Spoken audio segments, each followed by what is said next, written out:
বাবা মায়ের সম্পত্তি নিয়ে ওদের মধ্যে একটা ঝামেলা হয় এবং এরা দুজনে মিলে মানে মেয়ে এবং ওর হাজব্যান্ড নিবেদিতা এবং বান্টি এরা দুজনে মিলে বহুদিন থেকেই বাবা মাকে প্রেশারাইজ করছিল টাকা দেওয়ার জন্য। তো কারণ এতে বাজারে মার্কেটে অনেক লোন হয়েছিল 7 লাখ টাকার ওপরে। তো মা বাবা দিতে চায়নি, প্রথমে কোনোভাবে দিতে চায়নি। তখন তাদের পক্ষে এদেরকে আবার জল পোড়া নিয়ে এসে জলের মধ্যে মিশিয়ে খাইয়ে এদের বশ করার চেষ্টা করেছিল, সেটাও কাজে দেয়নি। তারপর শেষকালে এই ঘটনা ঘটার বেশ কিছুদিন আগে ওরা বাড়িতে আসে, এসে বলে যে তোমার যা জমি সম্পত্তি তোমাদের আছে বিক্রি করে আমাদের টাকা দিয়ে দাও, কারণ আমরা সেই টাকাটা আমার ধার শোধ করতে লাগবে। তখন মা বাবা রাজি হয়নি বলে তখন ওরা শাসিয়ে গেছিলো, বলেছিল যা করলে ভালো করলে না, এর পরিণাম ভালো হবে না। তার মধ্যে মাঝখানে ওরা কি করেছে, ওই অজয় বলে ছেলেটিকে ওরা জোগাড় করে ওরা অজয়ের সাথে ফোনে কথা বলে।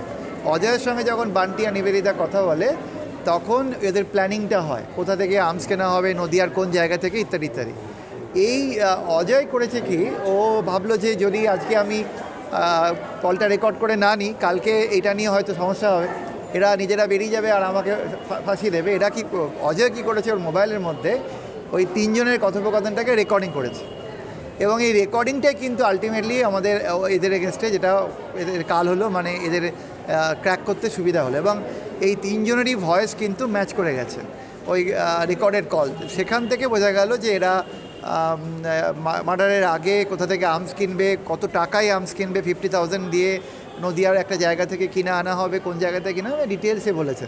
এবং সেইটা দিয়ে আমি মামলা শুরু করেছি। মোট আমাদের আয়ও নিয়ে 26 জন উইটনেস এক্সামিন করা হয়েছে এবং তার মধ্যে থেকে ডিএনএ এক্সপার্ট ছিল, আরও অনেকে ছিল। মামলাটাতে যেটা হয়েছিল, আমরা 3 জনের জন্য ডিফেন্স করেছিলাম, বান্টি সাধু আর নিবেদিতা সাধু, আর ও ছিল একজনের জন্য ওই অজয় দাস। তো এই মামলাতে আমরা যেটা প্রথম থেকে ডিফেন্স কেস ছিল, একটা আশ্চর্য ধরনের মামলা। এটা পশ্চিমবাংলায় আমরা ট্রায়াল করেছিলাম। প্রথম এই মামলাটায় দেখলাম যেখানে এফআইআরটা যিনি করেছিলেন তিনি বলেছিলেন তিনি নিজের চোখে দেখেছে ঘটনাটা। একটা পার্টিকুলার একটা ছেলে যার নাম তন্ময় বর, তার নামে এফআইআরও হয়েছিল যে দেখেছে তাকে গুলি করে পালাতে।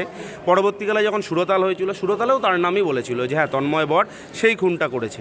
কিন্তু পরবর্তীকালে দেখলাম পুলিশ বা প্রসিকিউশন থেকে একটা নতুন টোটালি গল্প চলে আসলো। কী গল্প চলে আসলো, সেখানে বলা হলো এরই নিজের জামাতা আর মেয়ে, যারা খুন হয়েছে তার মেয়ে, নিজের মেয়ে আর জামাতা নাকি সম্পত্তির জন্য তাকে খুন করেছে। এই অভিযোগের ভিত্তিতে এদেরকে পরবর্তীকালে অ্যারেস্ট করা হলো এবং যাকে দেখেছে সচক্ষে ওই লোকটি, যে এফআইআর মেকার, যে গুলি করে পালাতে, তাকে এই কেস থেকে এফআরটি করা হলো। সেই পয়েন্টটাই আমরা কোর্টের কাছে তুলে ধরেছিলাম।